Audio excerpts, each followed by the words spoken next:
Hello and welcome back. Today we are joined by Ambassador Shyam Saran. He is a former Foreign Secretary. He has been India's ambassador to Nepal, Myanmar and Indonesia. He's also been the former chairman of the National Security Advisory Board. But today we are going to be talking to him about the new rumblings within the world and also the new world order that is emerging.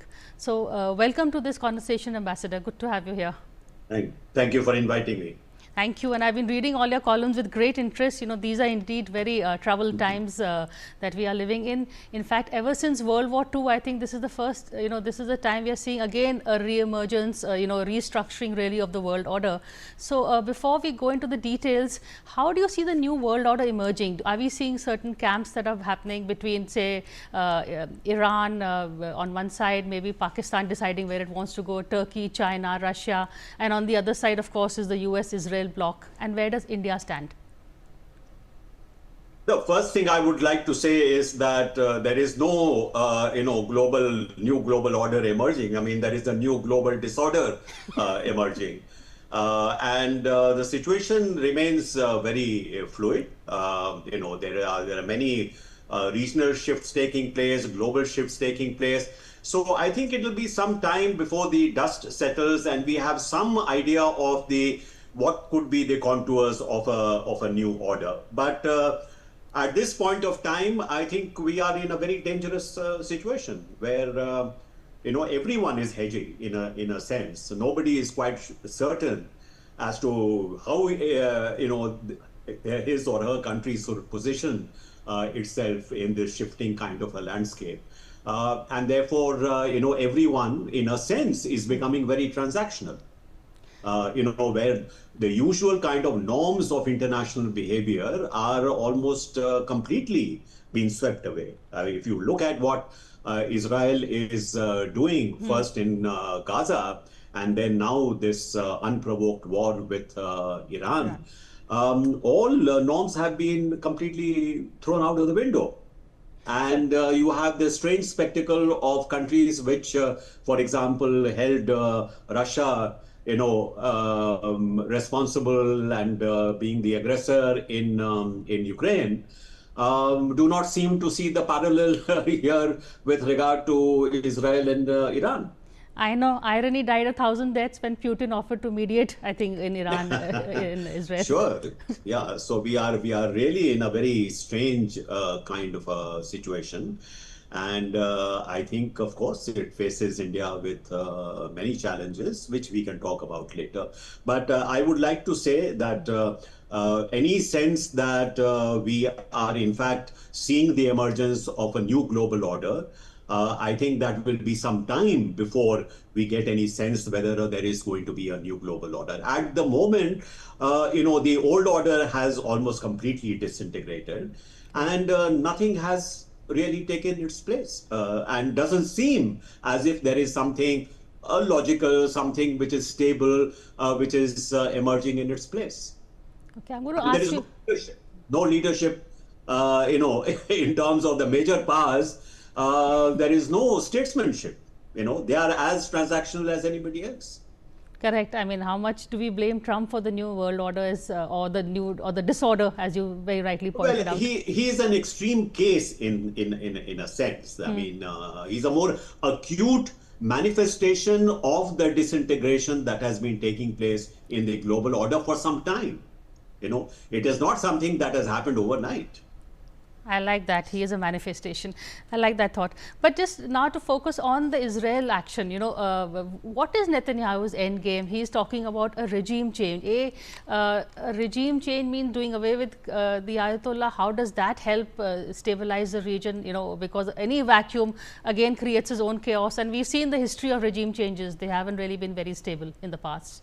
I do not think that Israel is very much worried about, the kind of chaos that may come about as a result of regime change. I mean, that may suit Israel just fine. I mean, to have Iran, which is in complete chaos, where its economy is collapsing, where there is civil war perhaps amongst different kinds of ethnic groups, that from the Israeli perspective suits them fine.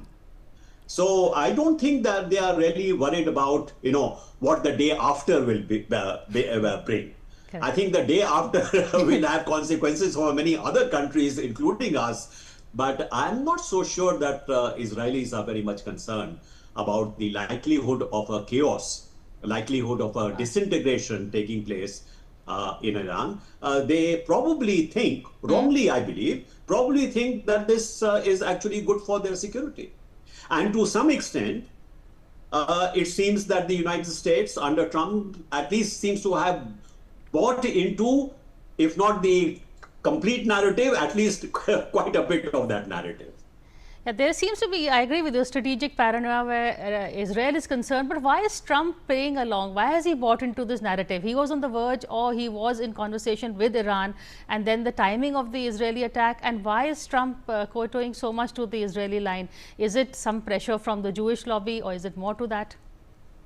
Well, I don't think there is just one factor. Of course, you mentioned the Jewish lobby in the United States, which is very powerful. And very As rich. you saw how, those protests against what Israel was doing in Gaza, how they have been, dismissed as anti-Semitism. And the universities or the students who have been involved in that have been, in a sense, penalized. So there is the influence of the Jewish lobby. But don't forget that there is a long history of animosity between Israel and the US, dating back, to the hostage crisis. After the current, regime, clerical regime took power. So there is a long history, a sense of humiliation that continues to rankle from that period. And the fact that, in the Middle East, if there was one power which was, in a sense, contesting US dominance of the region, it was Iran. So there is a certain convergence, I would say, of perspectives as far as Israel and US are concerned with respect to Iran.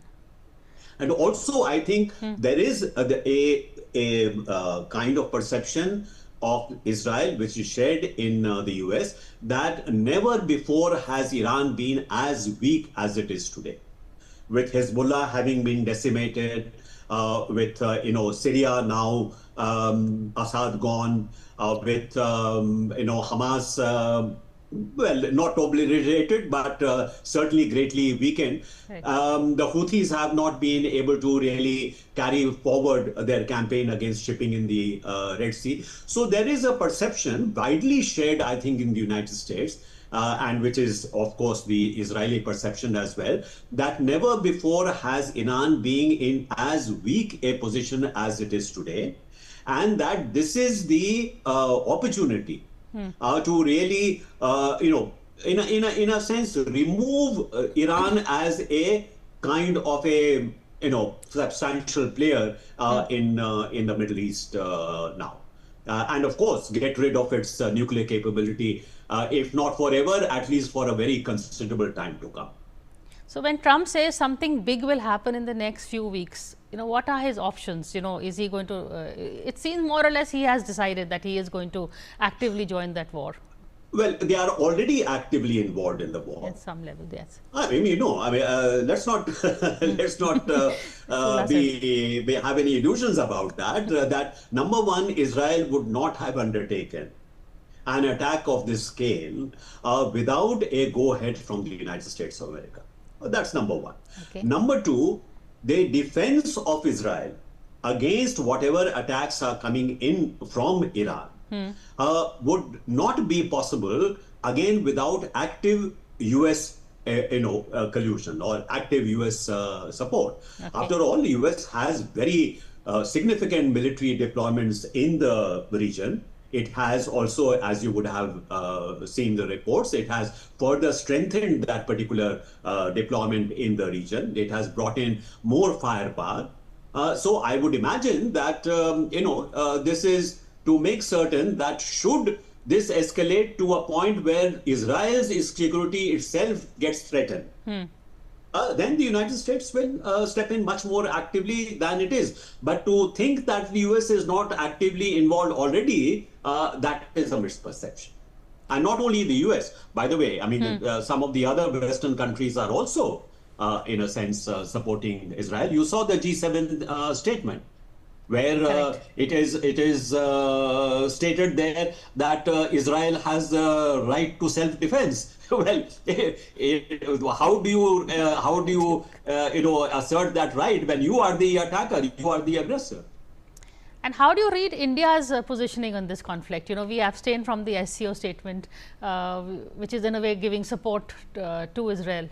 So we are in a difficult position because the article that you referred to, I have argued that so far India has been able to take advantage of the fact that it could promote its relations with Israel simultaneously with its relations with Saudi Arabia, the Gulf countries, and also in a sense align itself with the United States. For example, we were also a beneficiary of the Abraham Accords. That Yes. led to the I2 and U2 formation.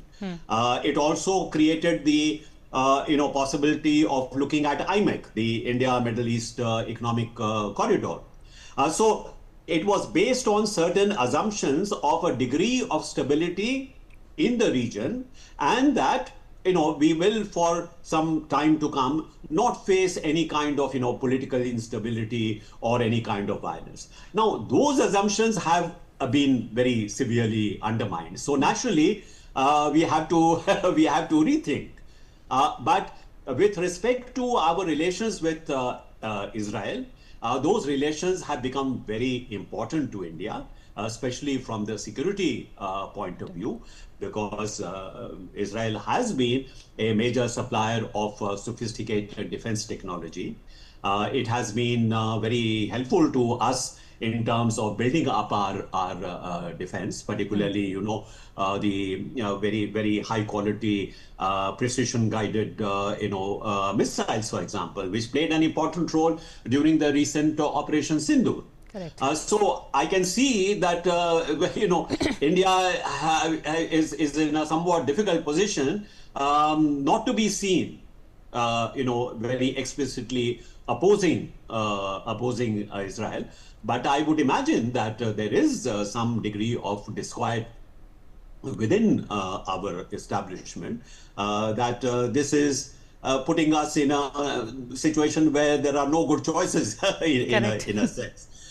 So what is the best thing to do in such circumstances is to keep your head down and wait for the storm to diminish or pass. And we have now seen that there is a maybe a diplomatic initiative which is being initiated by the Europeans in Geneva. I think the Israeli foreign minister, the Iranian foreign minister is going to travel to Geneva and meet his counterparts from the three European countries, the UK, France, and Germany, Okay. who were, don't forget, they were part and parcel of the JCPOA, the original Iran nuclear agreement. So is there some possibility of off-ramp, as they say? But the problem is that Israel is not part of this. I mean, the dialogue is taking place between one party and the Europeans, but where is Israel? And it's not, something like this would make sense if at least there is a ceasefire. Right. To say that, okay, we can get on to the diplomatic line, but in the meantime, of course, for that diplomatic line to really succeed, you would need the hostilities to stop. Israel is showing no signs that it is going to stop. So who or which how can Israel stop? Is there any Only way? if the United States of America wants it to stop. And the United States of America does not want it to stop. Well, so far it has not inclination to stop, and as you have seen, President Trump at times even encourages Israel to finish what they have started. So it is a very, I think it is a very dangerous situation, that there is a likelihood of Iran, with its back to the wall, may attack US assets in the region, which are substantial. And if the US assets are attacked, then the full force of US military might will be unleashed against Iran with very, very unpredictable consequences. But US also stands to lose. It has military bases in the Middle East, apart, also which would be They endangered. may be damaged, but to think that Iran will be able to decimate US deployments in the region, I think that is unrealistic. It can cause damage. I agree. It can also cause damage by, for example, mining the Hormuz Straits so that shipping is affected.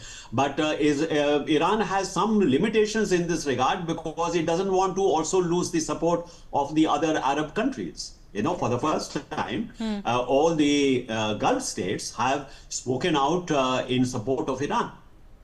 So if they actually, mine the states of Hormuz and the oil exports from the Gulf countries are also impacted, as they would be, then they would, maybe lose the support of the Gulf states as well.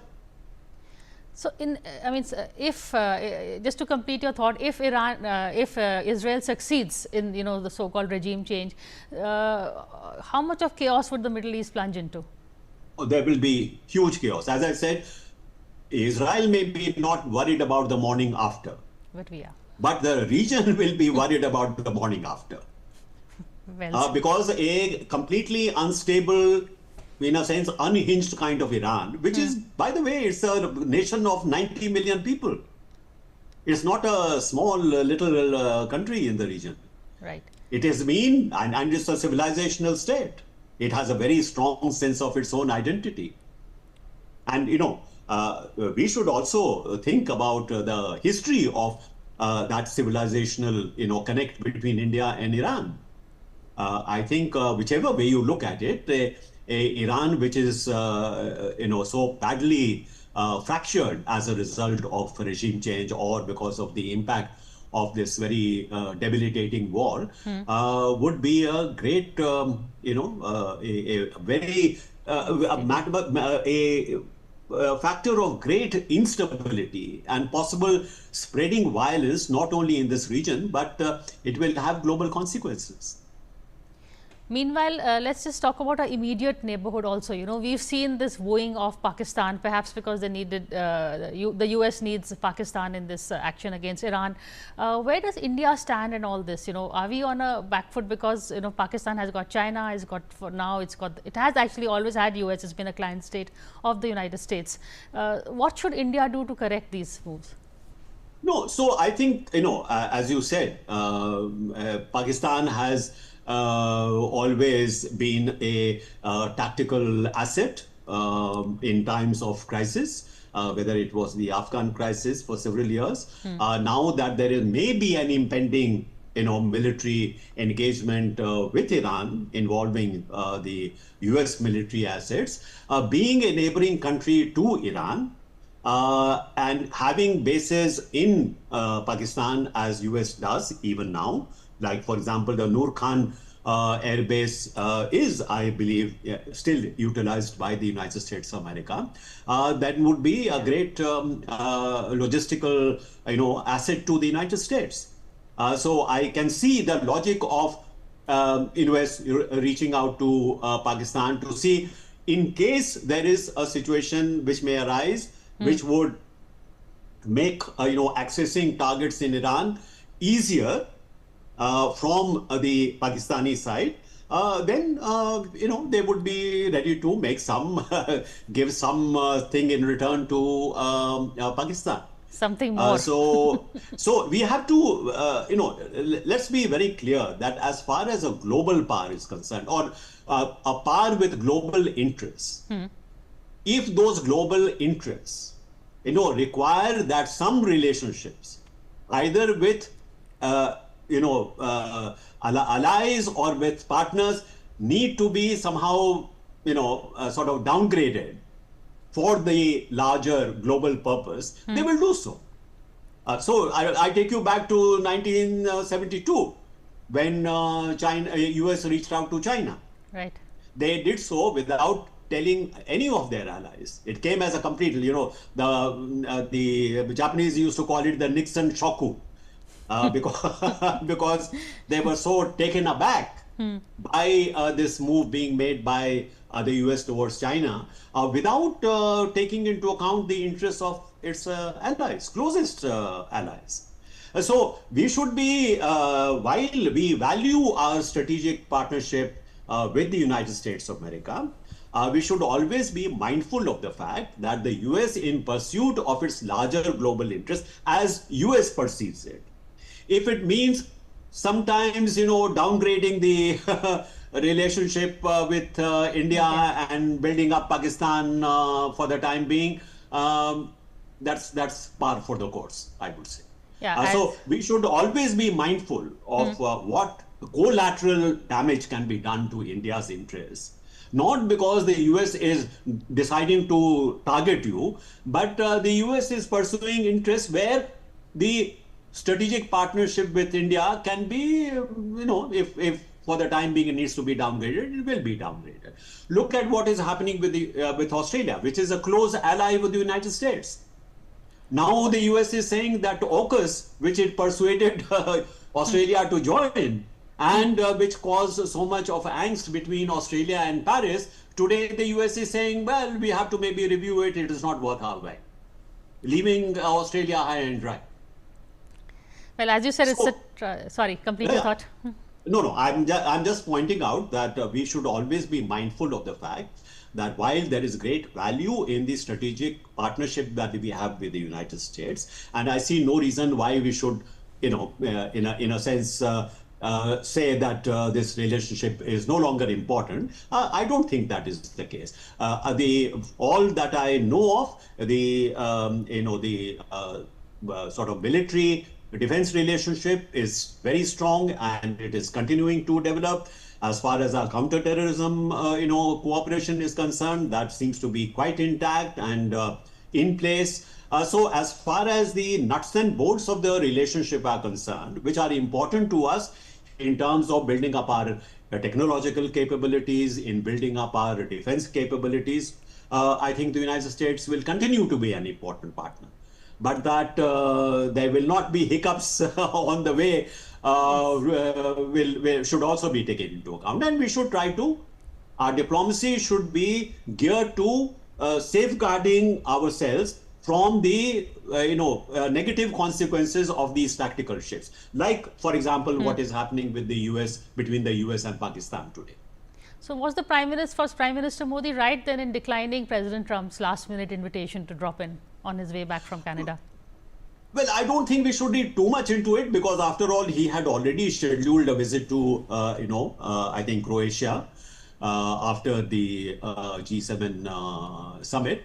And why should the, Prime Minister of India run to Washington, just on a call from the US president, particularly when he knows that the Pakistani, field marshal is going to be there, and suddenly Bush, if Trump says, why not have a lunch together with me? Why open yourself to such possible embarrassment? So, it was a smart move.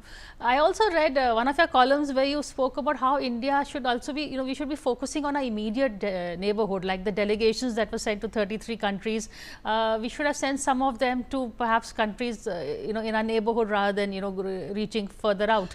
Well, I'm not saying that they should not have sent the delegations to the capitals. They did, but I would have liked that there should be an outreach to our important neighbors also, because I have been saying for years now, that unless you get your neighborhood right, unless you have very strong, stable relations with your own immediate neighbors, it is very difficult to think of a optimal pursuit of a regional, influence or even global influence.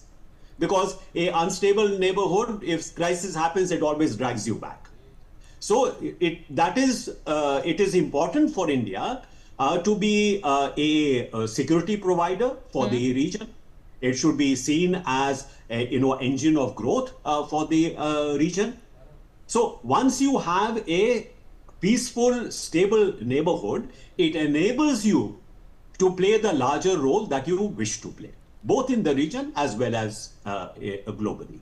So the answer, So it is indispensable. I mean, my view is a strong neighborhood, the neighborhood first policy, which is a declared policy of the government of India, should actually be put into practice. so which are the countries that we can reach out to in the neighborhood, who would be more friendlier than the others? And secondly, Well, you don't have to just reach out to just friendly countries. I mean, if, for example, you could send Nepal, you have good relations. Bhutan, you have good relations. Sri Lanka is right now positive relations. Even Maldives is positive relations. You could, even though you have difficult relations with Bangladesh at the moment, but no harm in also reaching out to them. If you took that action, it would demonstrate to your neighbors that you value their opinion, that you value how they look at India. So that, I mean, I'm not criticizing the government for not doing, but I think, I do feel that a good neighborhood policy should perhaps there should be a greater effort to really put it in practical terms. no, I think you make a fair point there. Just before we end, a little bit about, also the Ukraine-Russia conflict. How do you see that progressing? Is it heading to an end anytime soon? It's getting into its third year now. No, I don't see any signs that it is going to end very soon. Despite the efforts made by President Trump, I think he made a serious effort to try and see whether or not, some kind of at least a ceasefire agreement could be concluded. But the Russians feel that they are perhaps in a strong position. Because they have a larger economy, they have much more staying power than Ukraine. And the fact that the United States of America is not as supportive as it was in the past of Ukraine.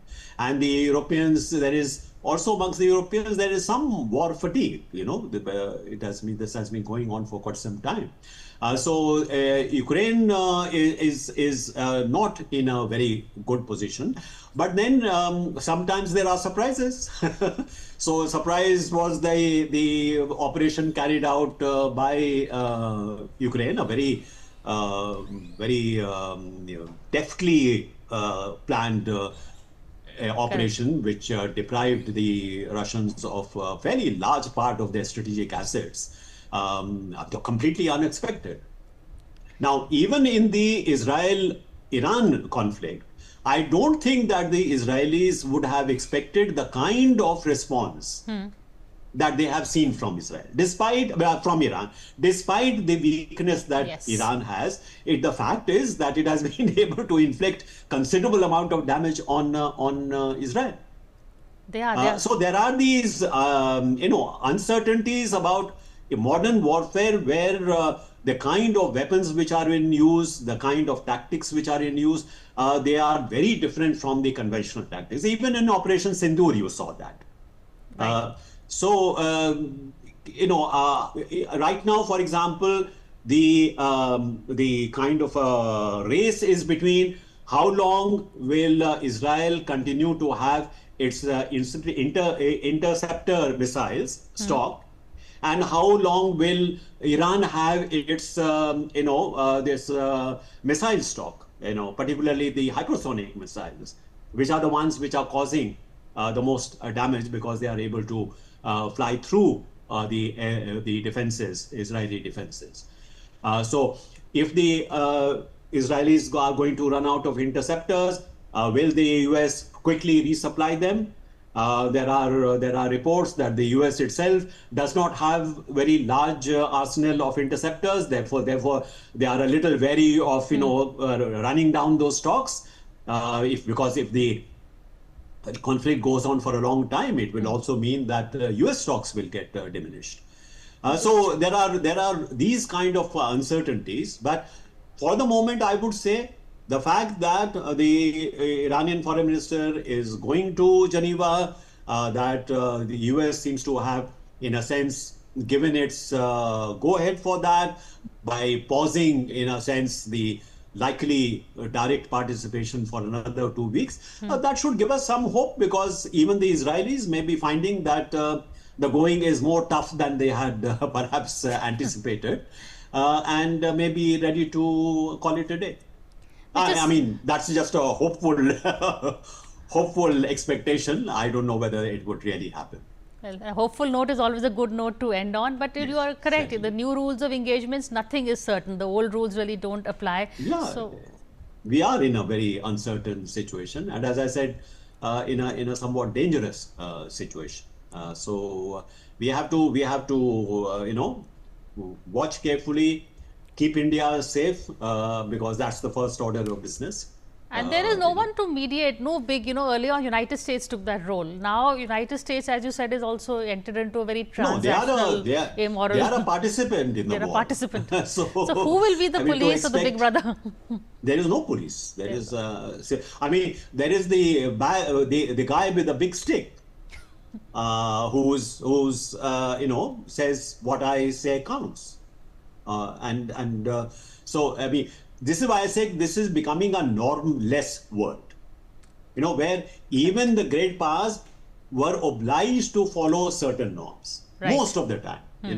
There were many occasions they would not follow their own norms, but at least there was a certain kind of an adherence to certain principles of interstate behavior. Those principles seem to have been completely undermined. On that very somber note, thank you so much for this conversation, Ambassador Shyam Saran. You've been, Thank you. as usual, Thank you. very interesting and also very enlightening as ever. But thank you so much for this.